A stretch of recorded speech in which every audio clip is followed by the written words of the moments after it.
Klasifikasi makhluk hidup merupakan hal penting dalam cabang ilmu biologi. Ini membantu kita memahami bagaimana makhluk hidup saling terkait dan membuat penelitian menjadi lebih mudah untuk dilakukan.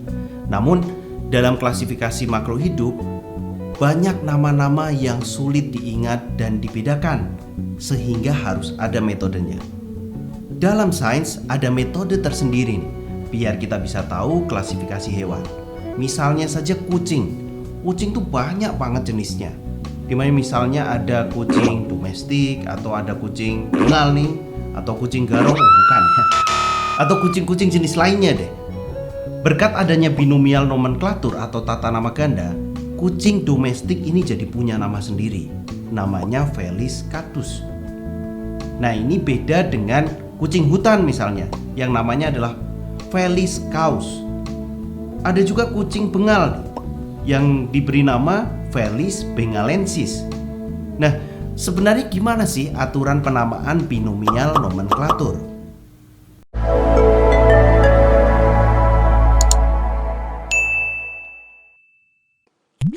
Sahabat perlu ketahui cara penulisan binomial nomenklatur yang benar. Cara penulisannya itu menggunakan dua kata. Kata pertama dalam sistem binomial nomenklatur itu menunjukkan genus. Sedangkan kata kedua merupakan nama spesies. Selain itu ada beberapa aturan yang harus diperhatikan. Yuk, perhatikan Mr. Klik. Yang pertama nih, huruf pertama pada genus itu harus menggunakan huruf kapital awalannya. Sedangkan huruf kedua itu menggunakan huruf kecil. Ya, awalannya menggunakan huruf kapital untuk genusnya, spesies menggunakan huruf kecil. Yang kedua, nama ilmiah yang digunakan harus menggunakan bahasa Latin. Atau misalnya ada bahasa non-Latin namun harus ditulis seperti bahasa Latin. Misalnya durian deh.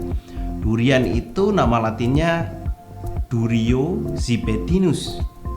Nah, ini Durio genus, zibetinusnya spesies. Yang ketiga, jika diketik dengan komputer maka kata tersebut harus ditulis miring atau italik ya. Dan apabila ditulis tangan, itu harus digaris bawah. Jika nama spesies terdiri dari dua kata, maka kata kedua dan selanjutnya dapat digabung atau diberi tanda strip.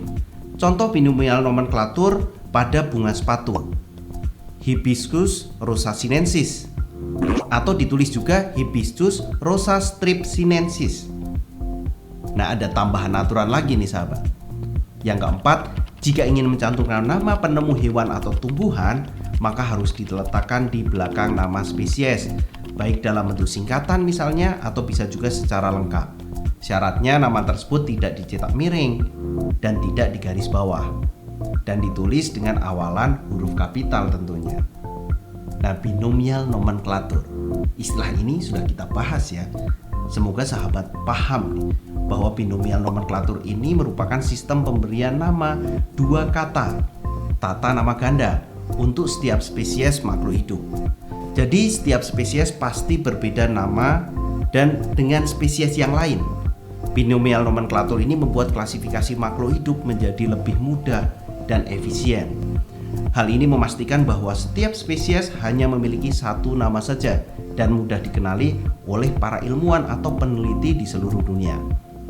Nah, sekarang kita tahu bahwa binomial nomenklatur ini akan mempermudah klasifikasi makhluk hidup dan memastikan bahwa setiap spesies hanya memiliki satu nama dan tentunya namanya sama dan mudah dikenali. Ini sangat berguna bagi para ilmuwan sahabat. Terima kasih telah menonton dan jangan lupa untuk terus belajar dan menjelajahi dunia sains yang menakjubkan. Ini kita belajar binomial nomenklatur. Untuk belajar yang lain, jangan lupa subscribe channel Mr. Klik. Sampai jumpa di video selanjutnya. Dadah.